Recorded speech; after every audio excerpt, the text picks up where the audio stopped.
Ms. Houston? Thank you so much, Mr. Nortey, for your comments. I just have one reaction is once the gate is open, it's hard to get the horse back in. So when you talk about having these little pilot options, we've had that happen to us, and it's very difficult to stop it once it gets started. The one I use most of the time is short-term rentals.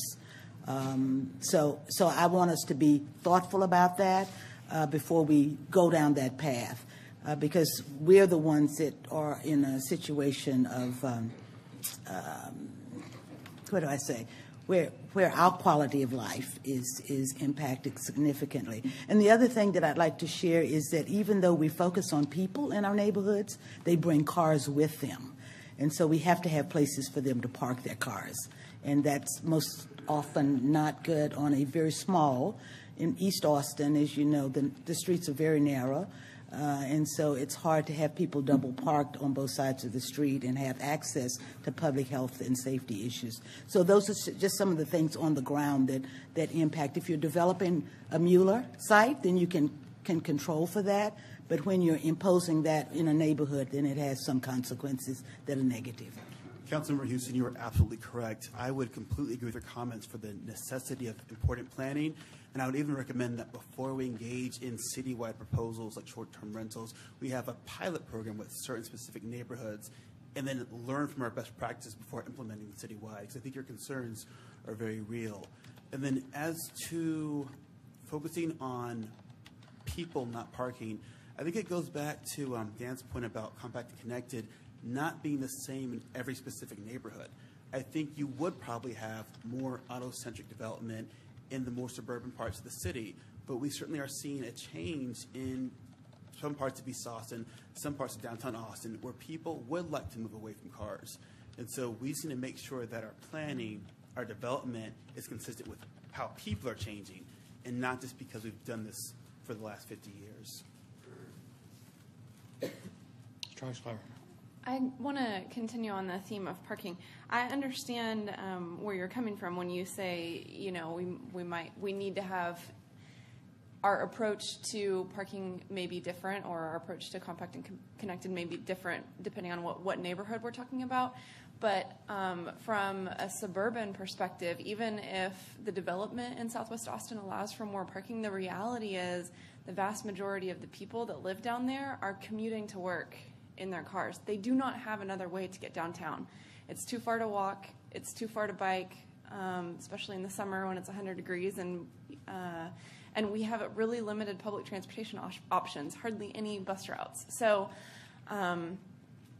when we're talking about different parts of the city and the way that transportation and cars play into all this, people in the suburbs aren't just staying in the suburbs. You know, they're not just driving around their neighborhoods. They're coming downtown because that's where they're working. So I'm just surprised to hear about moving away from parking. I hear complaints all the time. I don't hear anybody say, we have too many parking spots downtown. I hear people say, I can never find parking downtown. And it's frustrating for those of us who don't have the ability to get around the city any other way. And that's a very fair point. I think the mistake we made as a city is 50 years ago, we didn't do the necessary planning such that all the jobs are downtown. And that's not fair to those residents of our city who don't want to live downtown. If we had planned this correctly 50 years ago, we would have had the transportation in place that goes from east, west, and north to south.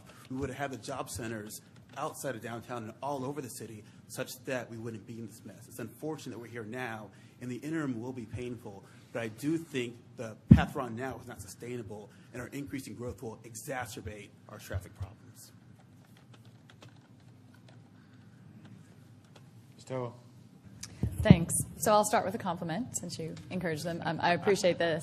I appreciate very much the discussion, the way you've laid out some of the challenges ahead and some of the points. And these all touch on issues that have been in public discussion at the Planning Commission, which I know you serve on, and certainly on council as well over the last year or so. And so thank you. I mean, my colleagues raised the question about parking, so I really don't need to, except that I do want to mention, even in places like Miller that have been designed to be pedestrian and bicycle friendly, you know, as you know, just last week we approved a parking management district in part because of some of the parking challenges over there. So it is, I believe it is going to continue to be an ongoing need that we have to recognize. As my colleagues have said, many, people come with cars for various reasons. Either they live or work in places where they can't take public transportation, or they have young children and it's not convenient to do so, or, for all kinds of various reasons. So certainly I'd be happy for you to address that. But also I want to talk for a minute, too, about the uses that you discussed. But if you'd like to talk about parking. Sure. And so I do think there is room for a conversation about what that looks like. I'm not saying we necessarily have to reset and have zero parking altogether, but I am saying if the requirement is that every single-family home must have X number of parking spaces, that might not be the right model across citywide. Maybe we start to look at those neighborhoods where we can have a parking management district that will address the parking needs of that specific community. But I don't think the parking requirements of Zilker match the parking requirements of Avery Ranch. But our code reflects it as if they were one plan. And so if we are going to respect neighborhoods and community character, well, then let's make sure each neighborhood has parking they need instead of a blanket approach.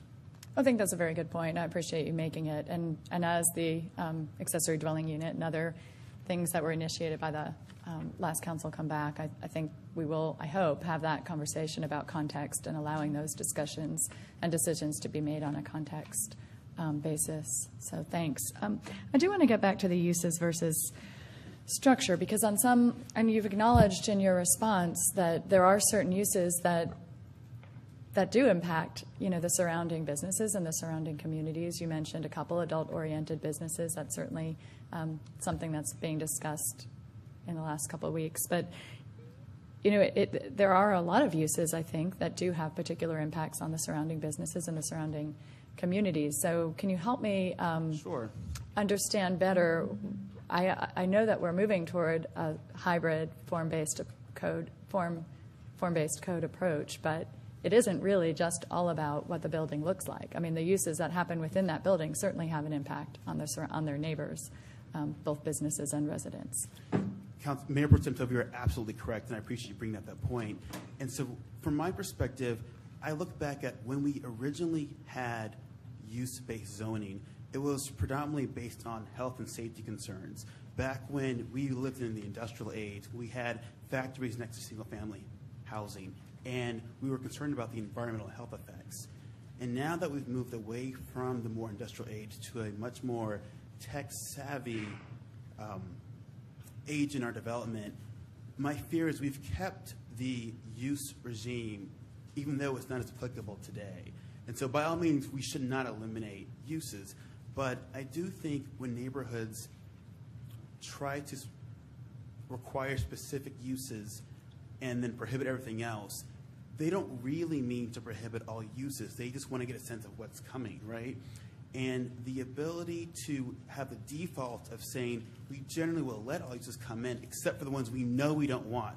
We don't want automotive retail. We don't want adult-oriented uses. I think that would be more accurate, such that when a developer signs an agreement with the neighborhood for a property and sells that property, he's then able to still do other uses that the neighborhood didn't specifically want to prohibit.